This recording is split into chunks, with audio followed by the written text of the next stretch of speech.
எனக்கு அருமையானவர்களே, मेरे प्रिय परमेश्वर के लोगों, இந்த சத்திய வெளிச்ச இந்த நிகழ்ச்சிக்கு மறுபடியும் உங்களை அன்போடு நான் வரவேற்கிறேன். ये सत्य ज्योति कार्यक्रम में आप सभी लोगों का हम फिर से स्वागत करते हैं। இந்த நிகழ்ச்சியிலே நாம் ஒரு புதிய டாபிக்லே நாம் சில விஷயங்களை நாம் கற்றுக்கொள்ள போகிறோம். तो हम नए एक टॉपिक के अंदर बहुत सारी चीज़ों को सीखने वाले हैं। பரிசுத்த ஆவியானவர் சத்தியத்தை நமக்கு விளக்கி தரும்படியாக पवित्र आत्मा हमें सत्य को सही से समझाए, इसलिए நாம் அவரை நோக்கி நாம் ஜெபிக்க उसकी போகிறோம். ओर हम प्रार्थना करने वाले हैं। என்னுடைய ரிக்வெஸ்ட் என்னவென்றால், मेरी ये विनती है, இந்த நிகழ்ச்சியை பார்க்காதவர்களுக்கு நீங்கள் அறிமுகப்படுத்துங்கள். जो इस कार्यक्रम को नहीं देखें उनको आप इसे बताइए, उनको आप इसका जो है इंट्रोड्यूस कीजिए। ஏனென்றால் நான் ஆதிகாமத்திலிருந்து வெளிப்படுத்தின விசேஷம் வரைக்கும் இதனுடைய தொடர்ச்சியான ஒரு சத்திய வெளிச்சத்துக்குள் உங்களை கொண்டு போக விரும்புகிறேன். तो मैं आपको उत्पत्ति से लेकर अंतिम प्रकाशित वाक्य तक जो भी सत्य की ज्योति है उसमें आपको मैं चलाना चाहूँगा। நிறைய சத்தியத்தின் ரகசியங்களை நீங்கள் இந்த நிகழ்ச்சியிலே கற்றுக்கொள்ள முடியும். बहुत सत्य की रहस्य को आप इस दिन में, इस कार्यक्रम में आप सीख सकते हैं। ஆகவே நீங்கள் அநேகருக்கு ஊழியம் செய்யும்படி இதை அநேகருக்கு நீங்கள் அறிமுகப்படுத்துங்கள். तो इसीलिए आप बहुत लोगों को बताने के लिए या उनको आप इसके द्वारा सेवा करें, इसलिए आप उनको बताइए। இன்றைக்கு நாம் ஜெபம் பண்ணுவோம். आप प्रार्थना करेंगे, எல்லாம் ஜெபம் பண்ணுவோம். प्रार्थना करेंगे। எங்கள் அன்புள்ள ஆண்டவரே, हमारे प्रिय पिता, இந்த சத்திய வெளிச்ச நிகழ்ச்சிக்காக உமக்கு நன்றி सत्य செலுத்துகிறோம். ज्योति कार्यक्रम के लिए धन्यवाद करते हैं। இந்த நாளிலும் इस दिन में भी நீர் எதை எங்களுக்கு கற்றுக் கொடுக்க வேண்டும் என்று நீர் விரும்புகிறீரோ आप जो भी हमें सिखाना चाहते हैं அதை எங்களுக்கு கற்றுத்தாரும். उसे आप सिखाइए। We welcome the Holy Spirit to teach us, Lord, पवित्र आत्मा, आपका हम स्वागत करते हैं कि आप हमें सिखाइए, because you lead us into all the truth. You are the Spirit of truth. आप जो है सत्य की आत्मा हो और हमें सारे प्रकार के सत्य में हमें चलाते हो। ஆகவே உம்முடைய உதவிதான் முழு உதவியாக இருக்கிறது. तो तुम्हारी जो मदद है ये हमारे लिए बहुत हमेशा के लिए मदद बनकर रहेगी। இயேசு நாமத்தில் பிதாவே, यीशु के नाम में पिता, ஆமென். आमेन। आज के दिन में भी हम आराधना करने के लिए आए हैं। सब आज भी वचन, परमेश्वर का वचन कहता है जो निर्बलता के साथ हैं उनको बल देने वाला परमेश्वर हमारे परमेश्वर है। तो आज के दिन में भी चाहे तुम कोई भी निर्बलता के साथ हो सकते हो, कोई आज परमेश्वर एक नए बल और नई शक्ति और नई कृपा से तुम्हें भरने वाले हैं। तो आइए सब हम परमेश्वर के नाम की महिमा करेंगे।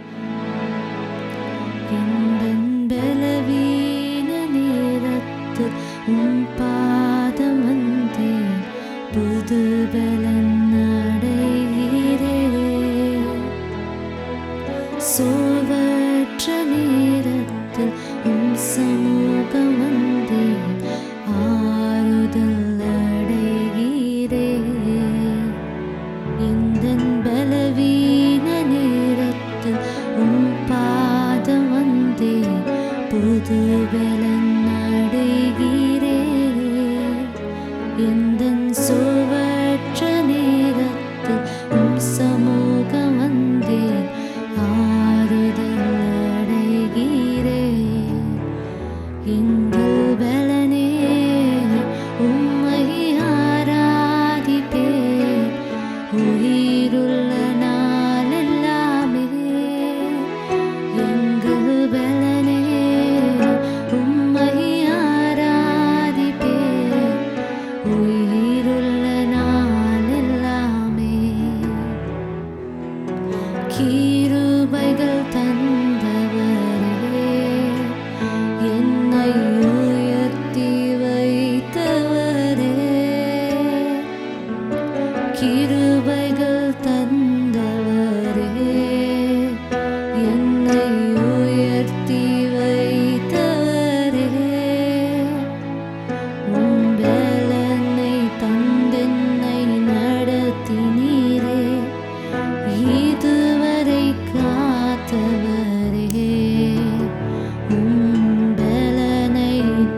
பரிசுத்த ஆவியே, என்னை தேற்றிடும் துணையாளரே,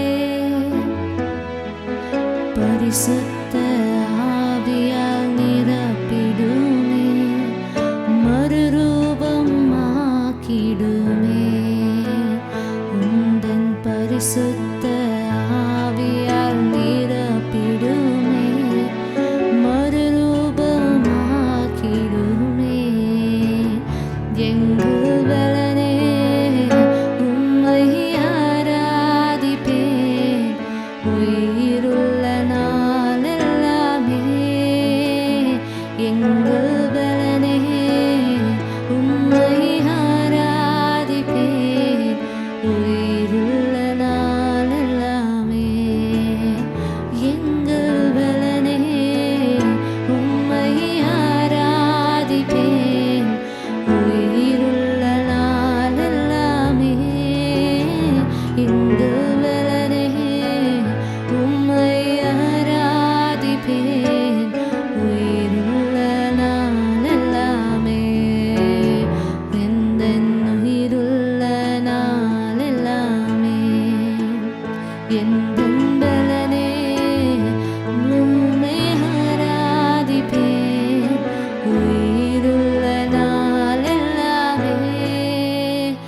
எங்கள் பலனே உம்மை ஆராதிப்பேன், உயிருள்ள நாளெல்லாமே. எந்தன் பலவீன நேரத்தில் உம் பாதம் வந்தேன், புது பலன் அடைகிறேன்.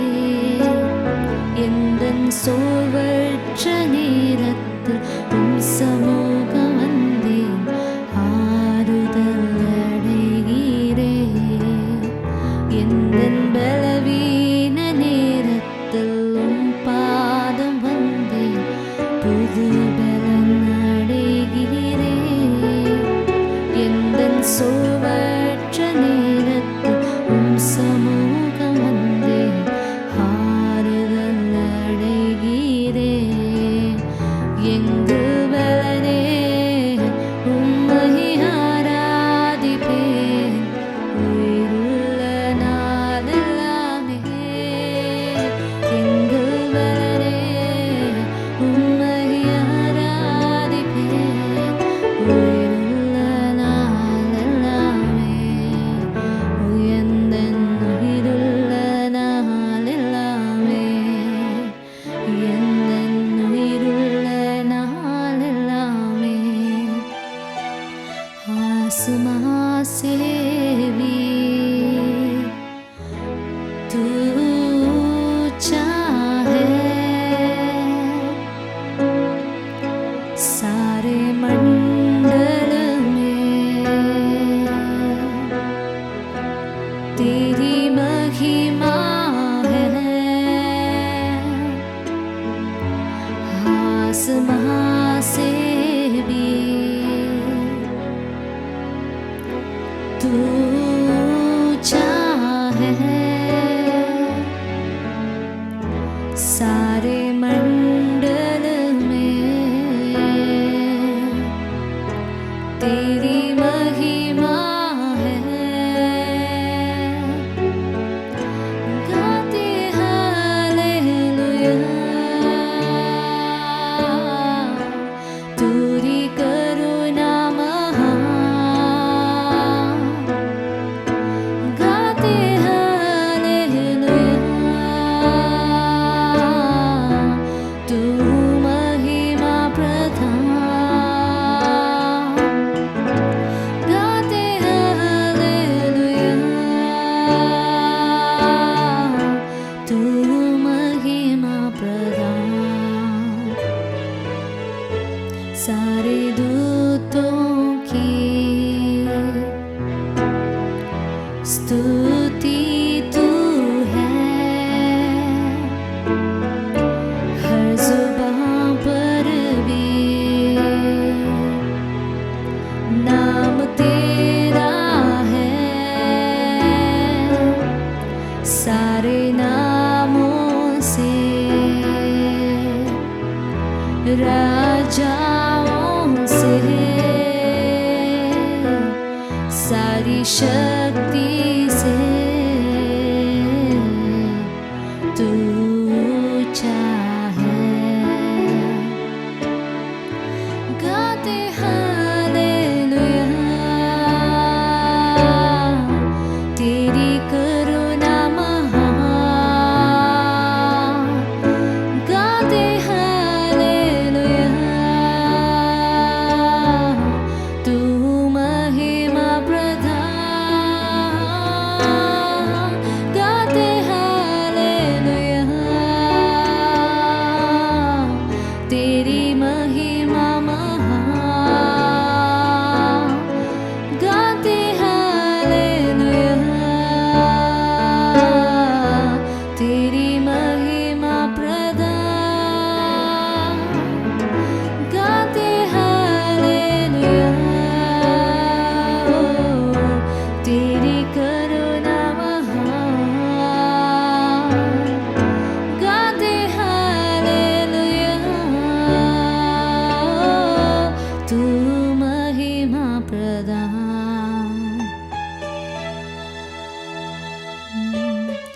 परमेश्वर इस दिन के लिए धन्यवाद करते हैं। आज भी जो भी निर्बल है, जो मुश्किल के साथ हैं, जो भी बीमारी के साथ हैं, उनकी सारी मुश्किल को दूर करके उनको बल दे के, नई एक शक्ति दे के, नई एक शुरुआत को दे के और नई एक भरोसा दे के उनको हर एक दिन हाथों में पकड़ के चलाना। आज के दिन में भी वचन के द्वारा हमसे बात करना और हम हर एक दिन हमें चलाना। इस छोटी सी आराधना को हम तुम्हारे हाथों में समर्पित करके प्रार्थना करते हैं हमारे अच्छे पिता में। எனக்கு அருமையானவர்களே, प्रिय प्रिय परमेश्वर के लोगों, இந்த கடந்த எபிசோட்ல நாம் ஒரு விஷயத்தை பார்த்து तो வந்தோம். पिछले एपिसोड में हमने एक चीज को देखा।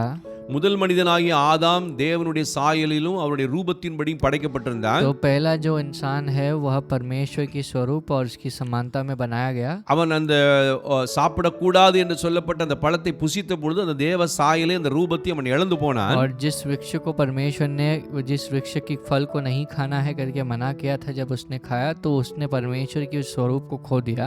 அதனால் ஆண்டவருடைய சாபம் மனிதன் மேல் வந்தது. इसके कारण श्राप परमेश्वर का इस दुनिया में आने लगा। அப்போ அந்த தேவ சாயலையும் தேவ ரூபத்தையும் அவன் இழந்து போனான். तो वह परमेश्वर की स्वरूप और समानता को खो चुका है। இன்னும் 7 விதமான காரியங்கள், அவன் முக்கியமான 7 விதமான காரியங்களை அவன் இழந்து போனான் என்று நான் கடந்த முதல் எபிசோட்ல இருந்து நீங்க பார்த்தால் உங்களுக்கு தெரியும். अगर आप पहले एपिसोड से देखते हैं तो वो 7 प्रकार की चीजों को खो देता है। इसके बारे में हम सिखाते हैं।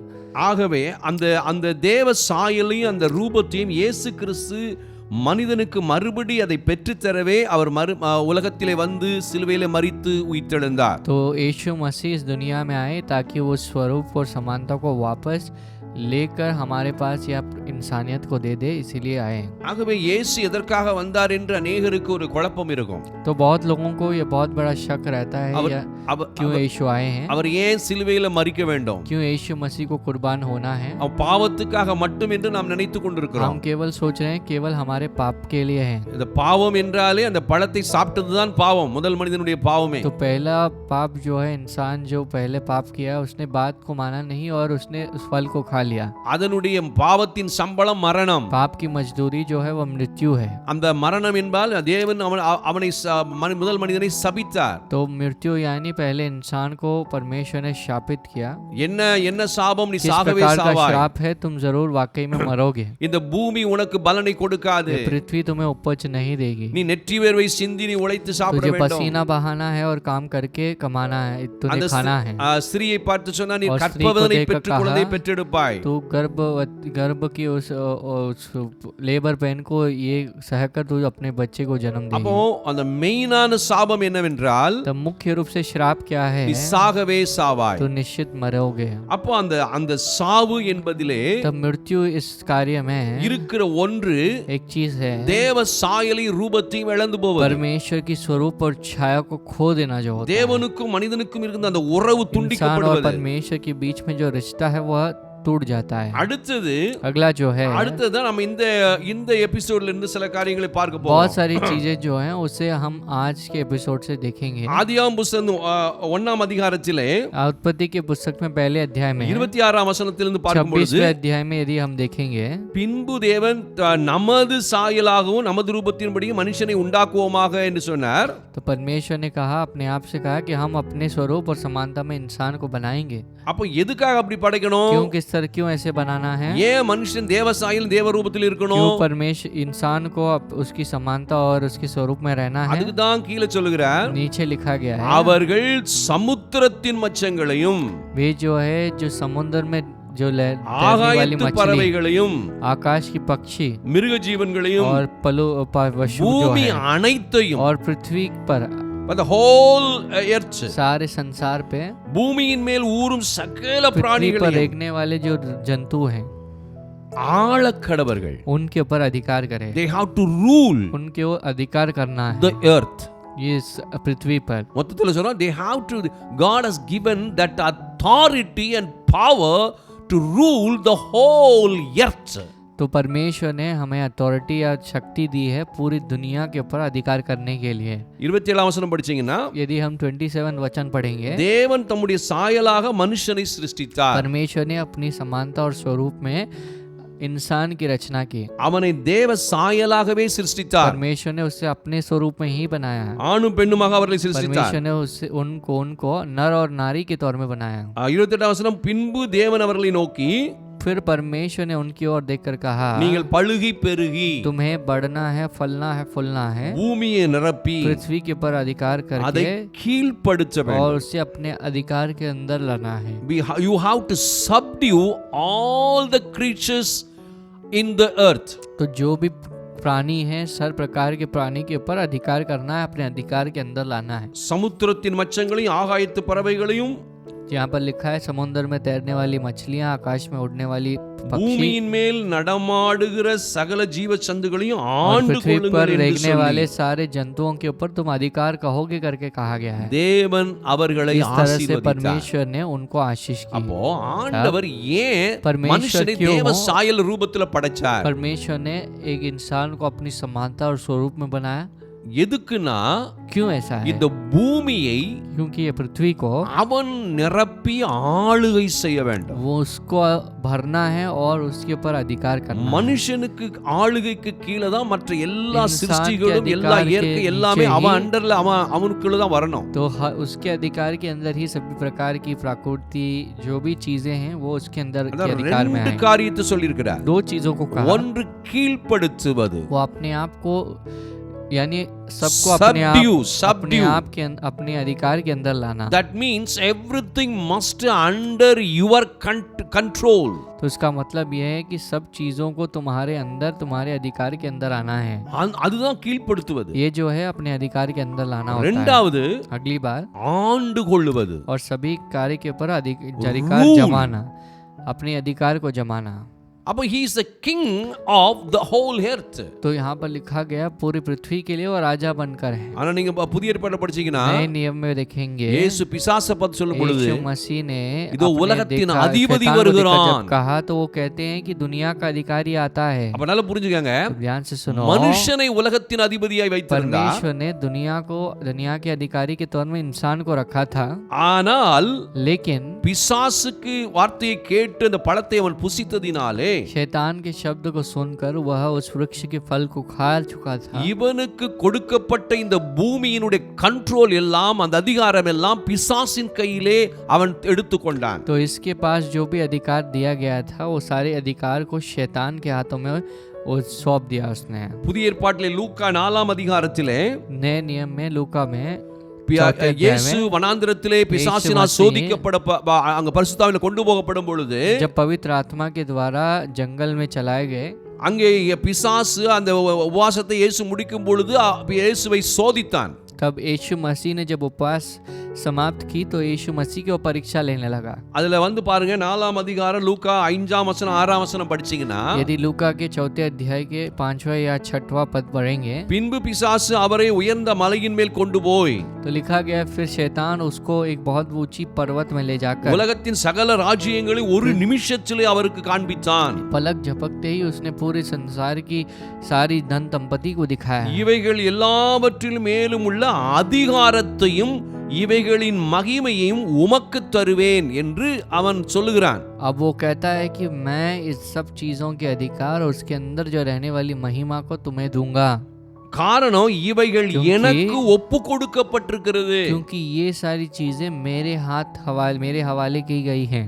எனக்கு இஷ்டமானவனுக்கு இவைகளை கொடுக்கிறேன்। मैं जिसको चाहता हूँ उसको मैं அப்ப दूंगा। பாருங்க तब இந்த देखिए பூமியை அந்த எவனுடைய பிசாசு தன் அதிகாரத்துக்குள் கொண்டு வந்தான்। अब ये पृथ्वी में शैतान ने अपने पृथ्वी को अपने अधिकार में ला लिया। இப்ப இயேசு வந்த உடனே यीशु आने के बाद நீ தேவனுடைய குமாரனே ஆனால் अगर तुम वाकई में परमेश्वर के पुत्र हो, அந்த 7ஆம் வசனம் நீர் என்னை सातवां பணிந்து पद, கொண்டால் अगर आप मेरी उपासना करोगे எல்லாம் உம்முடையதாகும்। सब कुछ तुम्हारा हो जाएगा। இது எவ்வளவு பெரிய பொய் तब பாருங்க। कितना बड़ा झूठ है। இதுதான் ஆதியாகமத்திலே நடந்த பொய்। इसी बात को उसने उत्पत्ति में भी किया था। ஏவாளை பார்த்து சாத்தான் சொன்னான், हवा को देखकर शैतान ने நீ कहा இந்த புசிக்கும் நாளிலே நீ சாகவே சாவது இல்லை என்று तो சொன்னான்।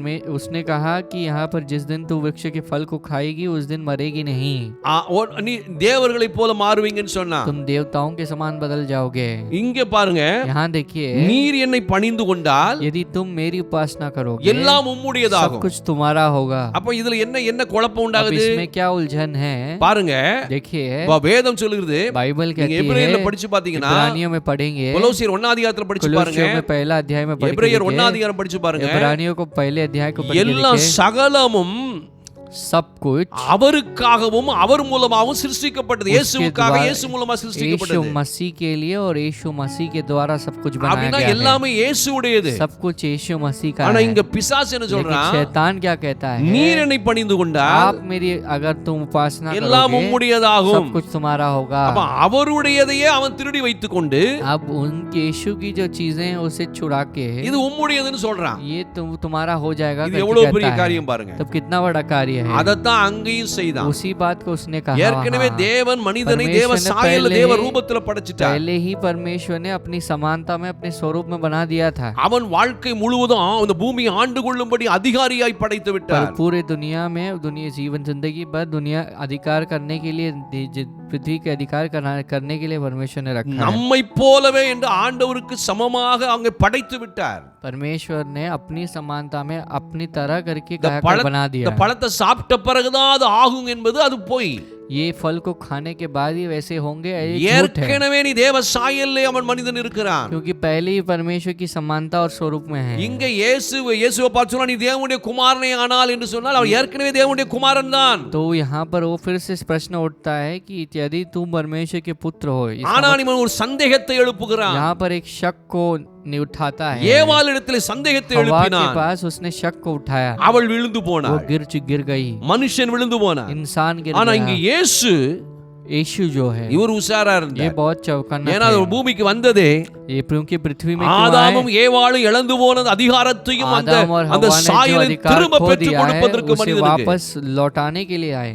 அதனாலதான் அவர் மனிதனாக வந்தார்। इसलिए यीशु मसीह इंसान के இது द्वारा முதல்ல நம்ம தெரிந்து इस கொள்ளணும்। बात को पहले समझना है। அடுத்தது நம்ம போவோம்। अगली बात में நிறைய जाएंगे। விஷயங்கள் கற்றுக்கொள்ள बहुत வேண்டும்। सारी चीजों को सीखना है। அப்பதான் இந்த பூமியில तब நீ पृथ्वी में இயேசுவை ஏற்றுக்கொண்ட பிறகு यीशु मसीह को ग्रहण ஒரு करने के காரியத்தை நல்லா बाद புரிஞ்சுக்கோ। एक कार्य को समझ இந்த लीजिए, பூமியில படைக்கப்பட்ட எல்லாவற்றையும் पृथ्वी में जो भी बनाया गया है உனக்கு கீழாக தான் தேவன் परमेश्वर வைத்திருந்தார்। ने कहा कि तुम्हारे अंदर இந்த परमेश्वर ने பூமியினுடைய रखा है। இயற்கை சிருஷ்டிப்புகள், पृथ्वी के जो प्राकृतिक चीजें மிருகங்கள், हैं, जो पशु पक्षी பறவைகள், हैं, जो पक्षियां हैं, ஊரும் பிராணிகள், रेंगने वाले जंतु, பூமியில் உள்ள அத்தனையும் और पृथ्वी में रहने वाले நீ हर एक கீழ்ப்படுத்தி जंतु, हर एक चीजों को நீ तुम ஆளுகை செய்ய வேண்டும். अपने अपने अपने उसके ऊपर हावी होकर அதுதான் उनके ऊपर மனிதனுக்கு अधिकार करना கொடுக்கப்பட்ட है। தேவ சாயல், தேவ ரூபம். इस स्वरूप को, समानता को इंसान को परमेश्वर ने அதை दिया है। இழந்து போனான் மனிதன். इसे इंसान खो चुका है। இன்னைக்கு ஏன் மிருகங்கள் மனிதனை அடித்து क्यों சாப்பிடுகிறது? आज इंसान को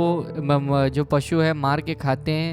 மனிதன் தேவ சாயலை இழந்திருக்கிறதுனால். मनुष्य जो है परमेश्वर की स्वरूप को खो चुका है इसलिए। ஆனா எனக்கு தெரிஞ்ச लेकिन मुझे जान ஒரு पहचान பெரிய के சம்பவம் உண்டு. एक घटना है। ஒரு முறை சாது சுந்தர் சிங் एक बार साधु सुंदर அவர் सिंह ஊழியம் எல்லாம் திபெத் பகுதியில் ஒரு ஊழியத்தை எல்லாம் முடித்து விட்டு वो तिब्बत के इलाकों में मिनिस्ट्री खत्म करके அவர் ஜங்கல் காட்டு பகுதிகளுக்கு போனார். वो जो है जंगल के इलाकों में गए। அவர் ரொம்ப குளிரா இருந்தது. तो वहां पर बहुत ठंडा लग ஆகவே रहा ஒரு था। ஒரு கெபிக்குள்ளே ஒரு டென் ஒரு கெபிக்குள்ளே போய் படுத்து கொண்டார். तो एक गुफा थी, उसके अंदर चले गए और सो गए। அவர் அசந்து தூங்கி விட்டார். वो आराम से सो गए।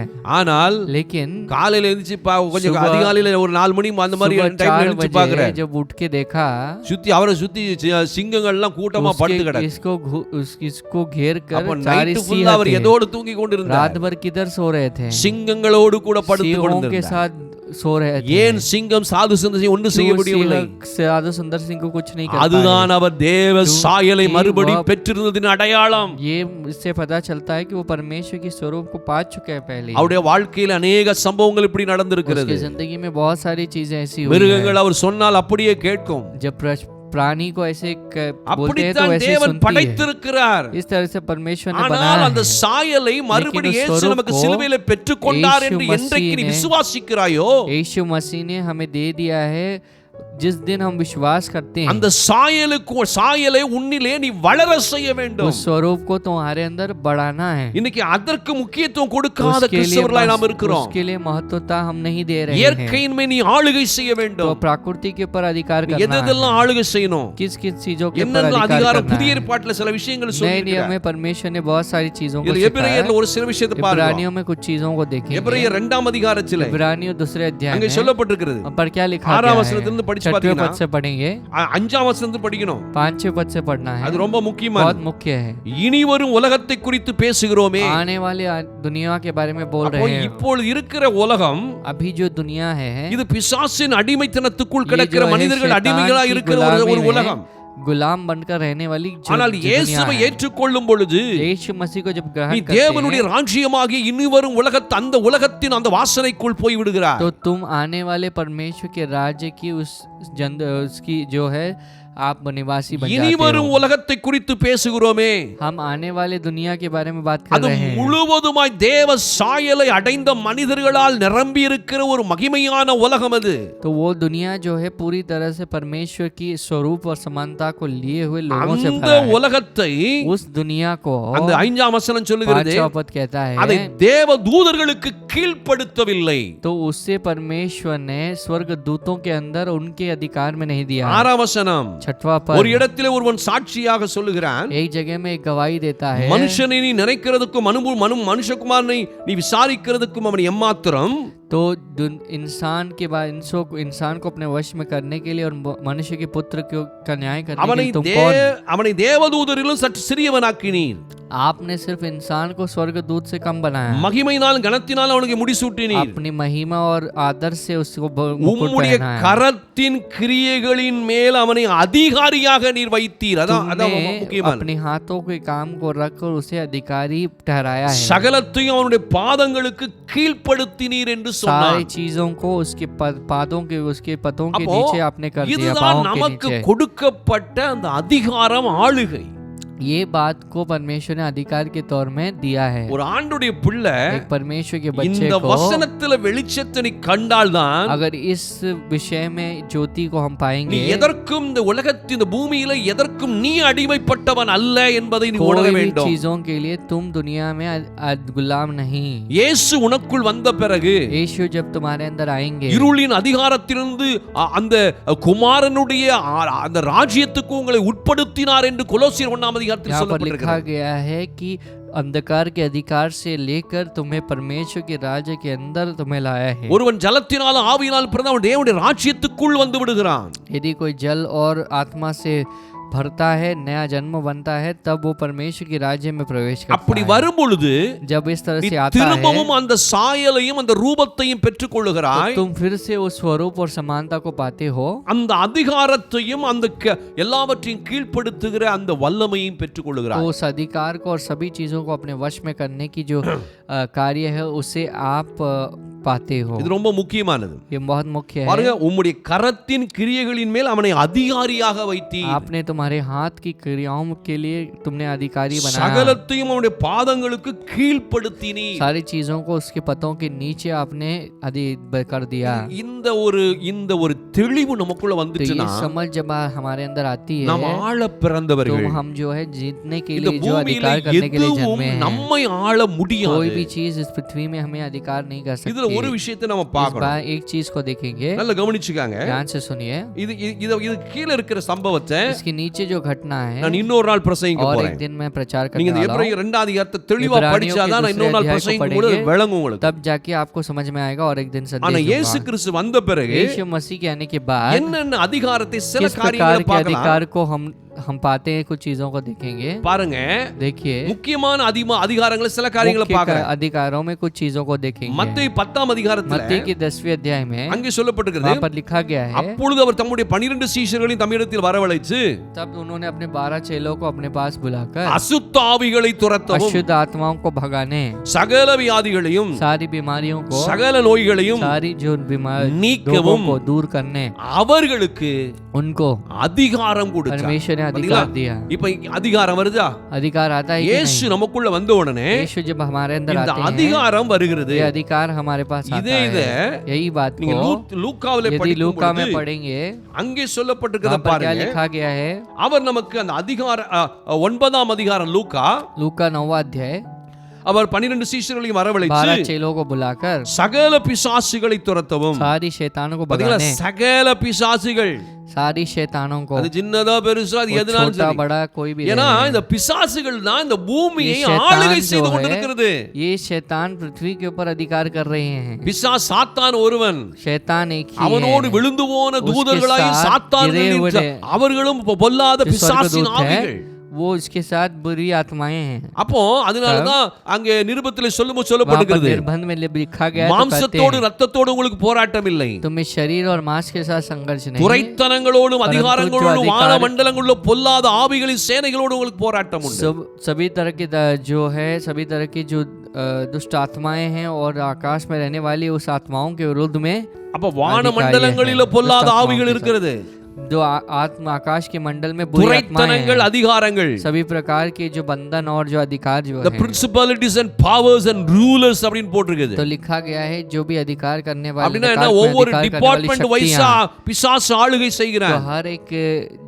हर एक रीति से वो शैतान ஒரு अधिकार करता கண்ட்ரி है, வைஸா ஆளுகை हर செய்கிறான். एक कंट्री के ऊपर अधिकार करता நீங்க है। நல்லா புரிந்து கொள்ளணும். देखिए அப்ப அவனுடைய ஆளுகையில उसकी विराजमान में, அதனால தான் ஆண்டு राजनीति में சொன்னாரு, परमेश्वर ने कहा, உன்னுடைய ஏரியாவுல तुम्हारे एरिया में, உனக்குடைய வாழ்க்கையில கிரியை செய்ய நினைக்கிற तुम्हारे जिंदगी में क्रिया करने वाली சகல விதமான பிசாசுகளை सारी प्रकार के शैतान को துரத்தணும். तुम्हें भगाना है। அப்ப அந்த அதிகாரம், तो वो अधिकार, வல்லமை वो सामर्थ இருந்தால்தான் जब रहेगा அதை நம்ம செய்ய तब முடியும். वो हम कर पाएंगे। இயேசு நமக்குள் வரும் यीशु பொழுது जब हमारे अंदर அவருடைய आएंगे, நாமம் நமக்கு उसका அதிகாரத்தை नाम जब கொடுக்கிறது. अधिकार देता है। அடுத்தது अगली बार வியாதி உள்ளவர்களை बीमार குணமாக்கவும் लोगों को चंगा करने के लिए அவர்களுக்கு और उनको வல்லமையும் सामर्थ அதிகாரமும் और கொடுத்தார். अधिकार को दिया, பவர் அண்ட் அத்தாரிட்டி. जहाँ पर शक्ति और अधिकार को இந்த देखते हैं। பவர் இருந்தாதான் जब நம்ம शक्ति எதையும் रहेगा, கீழ்ப்படுத்த हम முடியும். कोई भी चीज को अपने वश में कर அதிகாரம் सकते हैं। இருந்தால்தான் अधिकार जब रहेगा, எதையும் நான் கண்ட்ரோல் பண்ண कोई முடியும், भी चीज के ऊपर अधिकार जमा எதையும் सकते ஆளுகை हैं। செய்ய முடியும். कोई भी चीज के ऊपर राजनीति அப்போ कर, முக்கியமானது என்ன?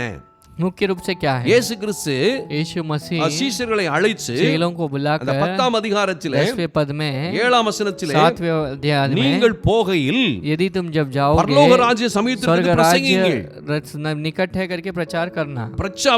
பிரசங்கம் மட்டுமல்ல, सिर्फ प्रचार नहीं, வியாதி உள்ளவர்களை बीमार लोगों को சொஸ்தமாக்குங்கள், ठीक करना குஷ்டரோகிகளை और रोगियों को சுத்தம் பண்ணுங்கள், चंगा करना, மரித்தோரை जो गुजर गए हैं, எழுப்புங்கள். उनको उठाना। பாத்தீங்களா, இலவசமாய் பிசாசுகளை और துரத்துங்கள். शैतानों को भगाना, दुष्ट வெறும் आत्माओं பிரசங்கம் மட்டும் को। सिर्फ केवल संदेश தேவனுடைய ராஜ்யத்தை கொண்டு வந்து விட परमेश्वर के முடியாது. राज्य को नहीं ला सकती है। இப்படிப்பட்ட தேவனுடைய इस तरह தேவ के இயேசு परमेश्वर கிறிஸ்து के சொன்ன கிரியைகளை செய்யும் यीशु பொழுதுதான் मसीह ने जो क्रियाओं को कहा है उसे जब முழு करेंगे ஆளுகையை இந்த பூமியிலே पूरी நாம் अधिकार கொண்டு வர முடியும். को हम इस पृथ्वी में ला सकते हैं। அதனால இயேசு கிறிஸ்து ஜெபம் சொல்லி इसलिए यीशु கொடுத்தார். मसीह ने प्रार्थना को सिखाया, பரலோக ராஜ்யம் வருவதாக. परमेश्वर तुम्हारा स्वर्ग राज्य आवे। தேவனுடைய சித்தம் பரலோகத்தில் செய்யப்படுவது போல जिस तरह से परमेश्वर की इच्छा तो பூமியிலே पृथ्वी में की செய்யப்படணும். जाती है, उस तरह से पृथ्वी में भी होनी பரலோக चाहिए। ராஜ்யம் तब स्वर्ग राज्य பூமியில வரணும். पृथ्वी में आना चाहिए। தேவனுடைய ஆளுகை வரணும். परमेश्वर के अधिकार को आना நாம் है। தேவ சாயலில் படைக்கப்பட்டிருக்கிறதினால், परमेश्वर की स्वरूप में बनाए गए इसलिए, நாம் தேவ ரூபத்தின்படி இருக்கிறதினால் परमेश्वर की समानता में நாம் தான் இந்த इसलिए தேவ ராஜ்யத்தை இந்த हमें பூமியில கொண்டு வர परमेश्वर के முடியும். इस राज्य को लाना है। அதுக்கு उसके என்ன लिए செய்யணும்? क्या करना है? இங்க சகல வியாதிகள், ये सारी बीमारी, சகல நோய்கள், सारी जो संघर्ष, இதெல்லாம் விரட்டணும். इन सब चीजों को भगाना है। இது முதல்ல புரியணும். पहले से समझना எனக்கு है। अरुமையான தேவனுடைய मेरे प्रिय பிள்ளைகளே, परमेश्वर के लोगों, நீங்க இயேசுக்கு இன்னும் நிறைய விஷயம் இருக்குது. यीशु मसीह ने बहुत सारी यीशु चीजों को क्रिस्त சொன்னார், सिखाया। यीशु ने இந்த कहा, மலையை பார்த்து इस पर्वत को देखकर பெயர்ந்து खड़कर நடு சமுத்திரத்தில் தள்ளுண்டு और போ बीच समुद्र में जाल चले என்று நீ जाना। சொல்லும் பொழுது, ऐसे जब कहोगे, நீ சந்தேகப்படாமல் சொன்னால் शक किए बिना कहोगे, நீ சொன்னபடியே நடக்கும் तुमने जो कहा है वैसे होगा, என்று சொன்னார். ऐसे कहा। இத நல்லா கவனிக்கணும். ध्यान से सुनना है। நீங்க மார்க்ல நீங்கள் படிக்கும் பொழுது मार्कुस में जब पढ़ते हैं, இந்த விஷயத்தை நீங்கள் அறிந்து इस கொள்ளலாம். विषय को समझ सकते பாருங்க हैं। எவ்வளவு பெரிய அதிகாரத்தை कितने बड़े अधिकार को ஆண்டவர் நமக்கு தருகிறார். परमेश्वर ने हमें दिया है। நல்ல கவனித்து ध्यान பாருங்கள். से सुनिए। மார்க் 11ஆம் मार्कुस அதிகாரம் 10वां अध्याय 11वां 23ஆம் अध्याय, வசனம். वहां पर 23वां पद, எவனாயில் இந்த மலையை यदि பார்த்து कोई इस पर्वत को நீ देखकर பயந்து சமுத்திரத்தில் उसमें से தள்ளுண்டு போ उखड़कर समुद्र में डूब என்று जाना, சொல்லி ऐसे தான் சொன்னபடியே कहकर- நடக்கும் என்று कहकर और विश्वास करे कि मैंने जो कहा தன் वैसे के होगा, இருதயத்திலே சந்தேகப்படாமல் अपने मन में शक किए बिना விசுவாசித்தால் यदि विश्वास करता அவன் है, சொன்னபடியே ஆகும். उसकी शब्द के अनुसार होगा। ஆண்டவர் சொன்னபடி ஆகும் சொல்லல, परमेश्वर ने जो कहा वैसे नहीं होगा, நீ சொல்றபடி तुम जो ஆகும். कहोगे वैसे होगा। நீ தேவனுக்குள் இயேசுவை விசுவாசிக்கும் तुम பொழுது, यीशु मसीह के पर विश्वास அதுக்கு தான் करोगे, 22ஆம் வசனத்தை इसलिए சொல்லிட்டார். 22nd இயேசு अध्याय में அவர்களை कहा, நோக்கி यीशु ने उनको देखकर தேவனிடத்தில் कहा, விசுவாசம் உள்ளவர்களாய் இருங்கள். परमेश्वर के ऊपर विश्वास के साथ करना அப்போ रहना। तब क्यों- விசுவாசம் இயேசு மேல क्यों வந்துச்சுன்னா यीशु मसीह के ऊपर जो विश्वास आता உன் है, ஆளுகையை நீ तुम अपने செயல்படுத்தலாம். अधिकार को जमा सकते हो। முக்கியமா வியாதிகள், मुख्य रूप से बीमारी। முக்கியமா இன்னைக்கு பாருங்க, देखिए आज மனிதன், நான் நிறைய விஷயத்தை சொல்றேன். आज इंसान बहुत सारी இன்னும் चीजों ஒரு को காரியத்தை कहता சொல்ல है। வேண்டும். एक चीज को हम कहेंगे, எனக்கு அருமையானவர்களே, ये मेरे प्रिय परमेश्वर के நீங்கள் लोगों, கவனித்து எல்லாவற்றையும் கவனிக்க வேண்டும். ध्यान से ज्ञान देना है। ஒரு காரியம் பாருங்க, एक चीज है, அந்த பழத்தை சாப்பிடும் பொழுது उस वृक्ष के फल को जब நீ खाए சாகவே तुम சாவாய். जरूर मरोगे। இந்த வார்த்தை ரொம்ப முக்கியமானது. शब्द मुख्य है। இந்த சாவு என்பதிலே ये मृत्यु में என்னென்னலாம் இருக்குது क्या क्या है, அத நம்ம முதல்ல கவனிக்கணும். उससे ध्यान देना है। அத முதல்ல நீ கவனிக்கணும். उसके ध्यान उससे நல்லா ध्यान புரிஞ்சுக்கங்க. देना है। पहले ध्यान दीजिए। ஆக்சிடென்ட்ல एक्सीडेंट மனிதர்கள் சாகுறாங்க. इंसान मरते हैं। ஆக்சிடென்ட் एक्सीडेंट जो சாவை है கொண்டு वो வருகிறது. मृत्यु को लाती है। அது மட்டுமல்ல, उतना केवल नहीं, வியாதிகள், बीमारी, அதனுடைய முடிவு என்ன? उसका अंत क्या है? மரணம். वो जो है வியாதி मृत्यु முத்த है। முத்த जैसे ही बीमारी बढ़ता जाता है அங்கு மரணம் वहाँ पर வருகிறது. मृत्यु आ जाती है। இயற்கையின் அழிவுகள், प्रकृति की जो नाश जो है, பூகம்பங்கள் வருகிறது, भूकंप आते எல்லாம் हैं, வருது. बहुत कुछ आता है। எது மனிதர்கள் அழிகிறார்கள், इंसान वहाँ मरते हैं, மனிதர்கள் சாகுறார்கள். इंसान वहाँ डूब அப்ப जाते हैं। சாகவே சாவாய் मरोगे जरूर என்ற வார்த்தை यह शब्द இந்த பூமியில் உள்ள पृथ्वी की கிரியைகளினாலேயே வருகிறது. कामों के कारण आती है। ஏன் மனுஷனை இந்த கிரியைகள் அழிக்கிறது? क्यों ये इंसानों को क्रिया मिटाती है?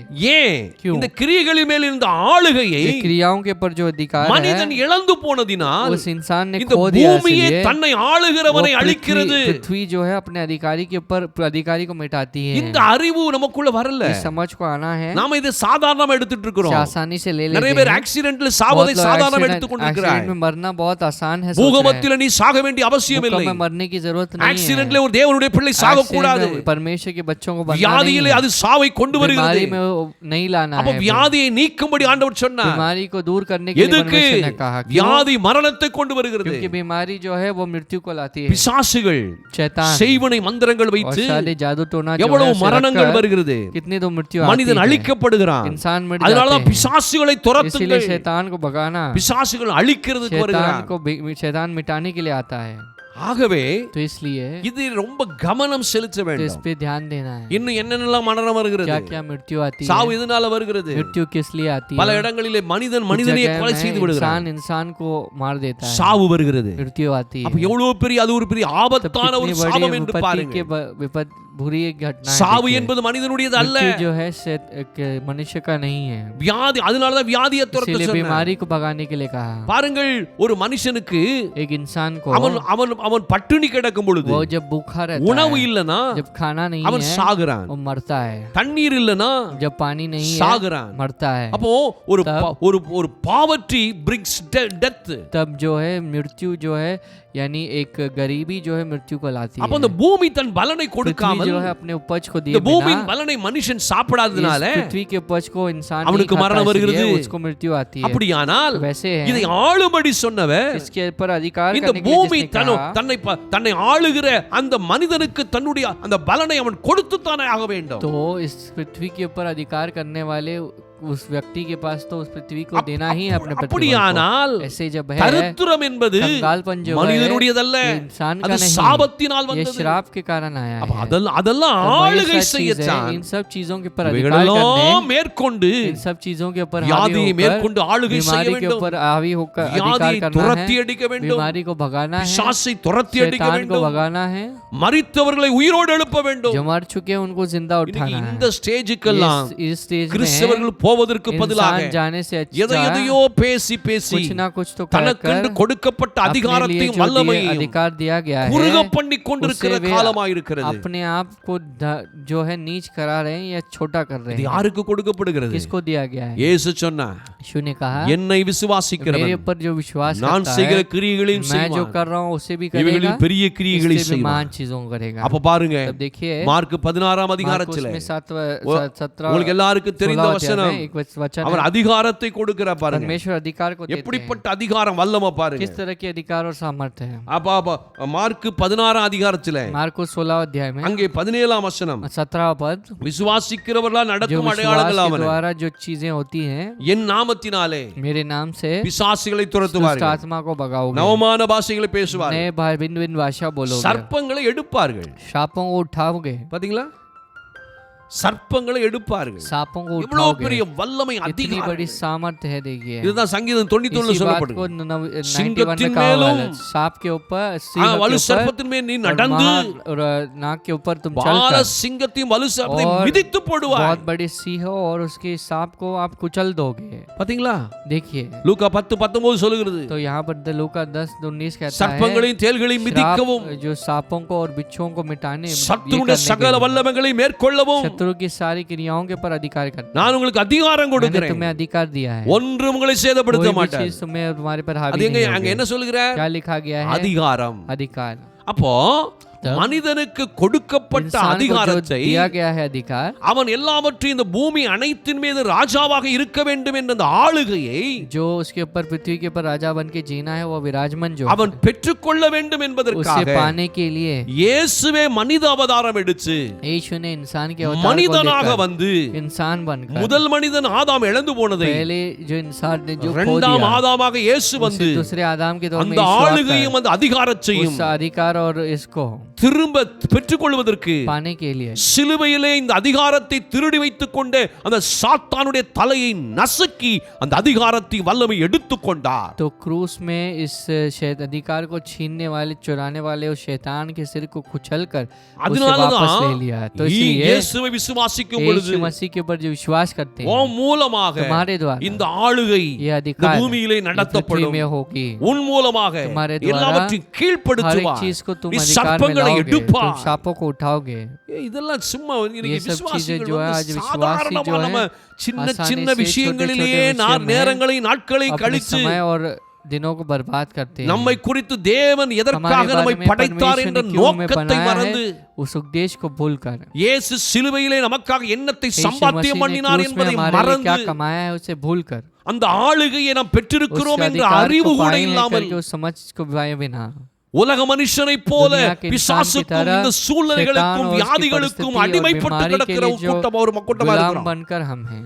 நல்ல புரிஞ்சுகொள், समझ लीजिए, ஆக்சிடென்ட் உன்னுடையதல்ல, एक्सीडेंट तुम्हारा नहीं है, நல்லா புரிஞ்சுக்கோ. ध्यान से समझिए, பசி பட்டினி உன்னுடையது அல்ல, भूख जो है गरीबी ये तुम्हारे लिए வறுமை नहीं, உன்னுடையது அல்ல, कंगालपन तुम्हारे பிசாசு नहीं, உன்னை ஒண்ணும் அவன் கீழ்ப்படுத்த முடியாது. तुम्हारे पर अधिकार नहीं कर நீ सकता है। அவனை तुम्हें கீழ்ப்படுத்துவாய், उसको अधिकार நீ करना அவனை है, துரத்த வேண்டும். तुम्हें उसे भगाना உன் है, வீட்டை விட்டு, तुम्हारे घर உன் को छोड़ எல்லைகளை के, விட்டு, तुम्हारी सीमाओं உன் को छोड़ வாழ்க்கையை के, விட்டு, तुम्हारी जिंदगी को छोड़ உன்னுடைய के, உன்னுடைய காரியங்களை तुम्हारे விட்டு, चीजों को छोड़ உன் के, குடும்பத்தின் உன் तुम्हारे பிள்ளைகளை परिवार விட்டு और बच्चों நீ को छोड़ துரத்த के வேண்டும். तुम्हें भगाना அந்த है। அதிகாரத்தை वो உனக்கு अधिकार को கொடுத்திருக்கிறார். परमेश्वर ने दिया है। உனக்கு இருக்குது, நீ உணர்ந்தாதானே அதை செய்ய तुम्हें जब முடியும். है तुम्हारे पास तब उसे நீயே महसूस कर பயந்து पाएंगे। நடுங்கிக் கொண்டிருந்தா तुम डरते रहोगे நீ तो எப்படி அந்த அதிகாரத்தை பயன்படுத்துவாய்? कैसे उस अधिकार को आप उपयोग करोगे? அதிகாரத்தையும் अधिकार வல்லமையையும் सामर्थ அவன் நமக்கு தந்திருக்கிறார். परमेश्वर ने दिया है। இது உணரு. इस बात को இதை एहसास करना, படிப்படியா பிராக்டிஸ் इसे பண்ணணும். आप उपयोग करना, உன் வாழ்க்கையில அதை செய்யணும். उसकी जिंदगी में ऐसे இன்னும் करना। கீழே சொல்லப்பட்டிருக்கிறது, नीचे कहा गया है, சாவுக்கு ஏதுவான யாதொன்றை குடித்தாலும் और चाहे मृत्यु को लाने वाली कोई भी चीज को पिए அது அவர்களை वो சேதப்படுத்த. उसको कुछ नहीं पहुंचाएगी। இதெல்லாம் என்னது? सब ये सब क्या है? அதுக்காக நம்ம போய் பாய்சன் எடுத்து इसके சாப்பிட लिए சொல்றாரா? poison लेने के लिए परमेश्वर ने இல்ல, कहा है नहीं। உன்னை அறியாமலே तो अनजानी में உன் சாப்பாட்டிலே ஒரு விஷம் இருந்தாலும் आपके खाने में நீ जहर है ஸ்தோத்திரம் तो பண்ணி भी சாப்பிடும் பொழுது आप उसको धन्यवाद அது करके உன்னை खाओगे, சேதப்படுத்த वो முடியாது. तुम्हें हानि नहीं पहुंचा सकती। அதான் இது. यही है। ஒரு முறை சாது சுந்தர் சிங்கை கொல்லுவதற்காக इस साधु सुंदर सिंह को मारने के लिए சாப்பாட்டிலே விஷம் வைத்து கொடுத்தார்கள். उन्होंने खाने में जो है जहर रख के दे அவர் दिया, சொந்த குடும்பத்தாரே उसके கொடுத்தார்கள். खुद के परिवार वालों ने दे दिया। அந்த விஷத்தை சாப்பிட்டார். उस खाने को उन्होंने खा लिया, ரோட்ல போய் விழுந்து மயங்கி கிடந்தார். रास्ते में गिर गए। ஒரு கிறிஸ்தவ ஒரு போலீஸ்காரர் வந்தார். और एक मसीह पुलिस वाले आए, அவரை தூக்கி சென்று उसको उठा के தன் வீட்டில் வைத்து अपने அவருக்கு घर में ட்ரீட்மெண்ட் बैठ கொடுத்தார். के ट्रीटमेंट दिया, அவர் பிழைத்து वो கொண்டார். बच गए। ஆண்டவருக்காக ஷைன் பண்ண. परमेश्वर के लिए वे चमकने लगे। சாவுக்கு ஏதுவான யாதொன்றை நீ சாப்பிட்டாலும் कोई भी குடிச்சாலும் चीज को हम खा ले, ஒன்று உன்னை சேதப்படுத்தா. कोई भी चीज हमें हानि नहीं வியாதியஸ்தர் पहुंचाएगी। மேல் கரங்களை வைப்பீர்கள், बीमारी के ऊपर हाथों को रखोगे, அப்பொழுது அவர் तब वे சொஸ்தமாவார். चंगे हो जाएंगे। அப்ப நீ சொஸ்தமாக வாழ வேண்டும். तुम चंगा जीना चाहते हो, மனிதன் इंसान को வியாதியினால் बीमारी மரிப்பது और मरना தேவனுடைய ये சித்தம் அல்ல, परमेश्वर की इच्छा नहीं है, அது சாபம். ये मृत्यु है। பசிப்பட்டினினால் भूख மனிதன் से சாவது इंसान को मरना அது சாபம். ये जो है श्राप है। அது சாகவே சாவா ये என்ற निश्चित வார்த்தையிலே मरोगे करके उस அது शब्द அடங்கி में இருக்கிறது. वो छिपा हुआ है। அதெல்லாம் உனக்கு வேண்டாம். ये सब नहीं चाहिए। இனி ஒரு உலகம், आइंदा एक दुनिया, இது இப்படிப்பட்ட உலகம் அல்ல, ये इस तरह की दुनिया ஒரு नहीं है। மகிமையான ये உலகம், महिमा की दुनिया है, சாவாமை உள்ள உலகம். मौत के बिना दुनिया है। அதற்குள் உன்னை கொண்டு வரச்சான். इसके अंदर लाने के लिए தேவன் இப்பொழுது பிராக்டிஸ் பண்ண சொல்லுகிறார். परमेश्वर अभी तुम्हें अभ्यास करने के இதை लिए மறந்து कहते போகிற हैं। इसे भूल जाते हैं। வியாதியை துரத்து. बीमारी को भगाना, உன் எல்லைகளிலே வியாதி இருக்க अपनी வேண்டாம். सीमाओं में बीमारी को नहीं உன் रहना है। பிள்ளைகளுக்கு வியாதி இருக்க बच्चों को வேண்டாம். बीमारी नहीं रहना உன் चाहिए। சபையிலே வியாதி तुम्हारे இருக்க कलीसिया வேண்டாம். में बीमारी को नहीं வியாதியஸ்தரை रहना है। சொஸ்தமாக்குங்கள். बीमार लोगों को चंगा करना, மரித்தோரை எழுப்புங்கள். आप जो है குஷ்டரோகிகள் मरे जो சொஸ்தப்படுத்துங்கள். उनको उठाना और जो रोगियों को चंगा करना। நல்லா யோசித்து பாருங்க. तब देखिए இயேசு கிறிஸ்துவினுடைய ஊழியம் यीशु मसीह की எதுக்கு सेवा சும்மா தன்னுடைய வல்லமை क्यों காட்டுறதுக்காக அவர் செஞ்சார்? परमेश्वर अपने सामर्थ को दिखाने के இல்ல, लिए कर रहे हैं? नहीं, மனிதனுடையது இது அல்ல. इंसान का ये नहीं है। சப்பானியை எதுக்கு क्यों குணமாக்கினார்? परमेश्वर ने நீ लंगड़े को ठीक சப்பானியாய் किया? மனிதன் இருக்க வேண்டிய அவசியம் आइंदा இல்லை. एक लंगड़ा बन के इंसान को जीने की பலவீனமாய் जरूरत இருக்க नहीं வேண்டிய है। அவசியம் हमें இல்லை. निर्बल रहने की எந்த जरूरत நோயும் नहीं है। உன்னுடையதல்ல. कोई भी बीमारी तुम्हारी नहीं எந்த है। எந்த விதமான कोई भी श्राप, தரித்திரம் உன்னுடையதல்ல. कोई भी कंगालपन तुम्हारा नहीं இத है। முதல்ல புரிந்து इस बात को समझेंगे। நான் இன்னைக்கு சில விஷயத்தை சொல்லியிருக்கேன். चीजों को हमने कहा है। அதிகாரம் सो अधिकार அதை ஆதாம் இழந்தார். उसे आदाम ने खो दिया, இரண்டாம் ஆதாமாகிய और दूसरा आदाम बन के இயேசு यीशु மறுபடியும் நமக்கு பெற்றுக் वो हमें கொடுத்தார். वापस लेके देते हैं। அவரை விசுவாசித்து उसके ऊपर विश्वास அவரை करके ஏற்றுக்கொள்ளும் பொழுது उसको ग्रहण जब அந்த करेंगे அதிகாரம் तब वो अधिकार உனக்கு சொந்தமாகும். तुम्हें दिया जाएगा। நீ அந்த அதிகாரத்தை பயன்படுத்த उस முடியும். अधिकार को उपयोग कर இயேசு सकते हो। கிறிஸ்துவின் நாமத்திலே यीशु मसीह के नाम நீ में பிசாசுகளை துரத்துவாய். शैतान को तुम भगाओगे। எல்லா सारी जो சூழ்நிலையின் மேல் உன் चीजों के அதிகாரத்தை ऊपर நீ अधिकार को செலுத்துவாய். तुम दिखाओगे। எதையும் உன்னால் பெருக பண்ண வைக்க कोई भी முடியும். चीज को तुम बढ़ा सकते हो। உன் ஆசீர்வாதத்தை நீ பெருக तुम्हारे பண்ண आशीर्वाद இயேசு को நாமத்திலே बढ़ाने के लिए கட்டளையிட यीशु முடியும். मसीह को के नाम में आज्ञा दे सकते हो। இதெல்லாம் உண்மை. सच्चाई है, இதுல புரிந்து கொள். से समझेंगे। இதை விட்டுட்டு से छोड़ के சோர்ந்து போயிருக்க हमें थकना नहीं है। கவலைப்படாதே. चिंता मत करना। நான் ஜெபிக்க போறேன். प्रार्थना करेंगे, ஆண்டவர் நோக்கி பாப்போம். परमेश्वर की ओर देखेंगे, ஆண்டவர் நோக்கி பா. परमेश्वर की ओर சில देखेंगे। விஷயத்தை தான் कुछ சொல்லிருக்கேன். चीजों को कहा है। உன்னுடைய ஆளுகை என்ன? तुम्हारी अधिकार क्या है, உனக்கு கொடுக்கப்பட்ட அந்த அதிகாரம் என்ன? तुम्हें क्या अधिकार दिया गया है। அது இன்னும் நிறைய விஷயம் उससे இருக்கு. बहुत सारी चीजें हैं வர்ற நாட்கள்ல आने वाले दिनों எல்லாம் में, சொல்லிச்சாரு. उसे हम बताता हूँ। இப்பொழுது ஜெபம் பண்ணுவோம். उसे जहाँ प्रार्थना ஆண்டவரை करेंगे நோக்கி பார்ப்போம். परमेश्वर की ओर देखेंगे। ஆண்டவரே, परमेश्वर இந்த ये அதிகாரத்தை, अधिकार को, இந்த வல்லமை ये सामर्थ को நான் பயன்படுத்த उस उपयोग करने के लिए கிருபை தாங்க मुझे ஆண்டவரே. अनुग्रह देना। நான் எல்லாவற்றின் मुझे மீது हर एक चीजों के ऊपर அதிகாரியா இருக்க வேண்டியவன். अधिकारी बनकर रहना है। எல்லாம் என்னை அடிமைப்படுத்தி सब चीजों வைத்திருக்கிறதே. को, सब चीजों ने मुझे दबा के रखा है। எவ்வளவு பரிதாபமான ஒரு और வாழ்க்கை. कितनी बुरी एक स्थिति है। என் ஜனங்கள் मेरी प्रजा அறிவில்லாமையினால் बिना समझी के சங்காரமாகிறார்கள். कारण नाश हो जाते हैं। என் ஓசியா 4:6 इस எழுதப்பட்டிருக்கு. तरह से ओशिया के 4:6 में लिखा गया है। ஆகவே इसलिए சத்தியத்தை அறிவீர்கள், सत्य को जानोगे, சத்தியம் உங்களை सत्य விடுதலையாக்கும். तुम्हें छुड़ाएगी। இதுதான் சத்தியம். ये सत्य है। ஜெபம் பண்ணுவோம். प्रार्थना करेंगे, ஆண்டவர் நோக்கி பார். परमेश्वर की ओर देखेंगे। எங்கள் அன்புள்ள ஆண்டவரே, अपने प्रिय पिता, இயேசு கிறிஸ்துவின் மூலமாய் तुम्हारे नाम यीशु मसीह के नाम से ஆதாம் இழந்து போன आदम அத்தனை ने जो भी அதிகாரங்களையும் அந்த अधिकार को खो ஆளுகைகளையும் दिया है, वो अधिकार और सारी जो நீர் எங்களுக்கு சிலுவையில் चीजें பெற்றுக் उसे கொடுத்திருக்கிறீர். आपने क्रूस में हमें दिया है। சிலுவை சாதாரணமானது क्रूस जो है साधारण नहीं है। சிலுவை மரணம் சாதாரணமானது அல்ல. क्रूस की मृत्यु साधारण नहीं है। இரத்தத்தினால் அந்த மீட்பு எங்களுக்கு तुम्हारे लहू உண்டாயிருக்கிறது. से आपने हमें एक जो चीजों को उद्धार को நீ दिया है। சிலுவையிலே பாடுபட்டு இதை மறுபடியும் எங்களுக்கு சம்பாத்தியம் பண்ணி क्रूस கொடுத்திருக்கிறீர். में आपने सब कष्ट को सह कर आपने फिर से दिया இந்த है। ஒவ்வொரு மனிதனும் ये பெற்றுக்கொள்ள हर एक வேண்டும் इंसान को என்பதற்காக पाना है, इसलिए சர்வலோகத்தின் இரட்சகராய் நீ வந்திருக்கிறீர்.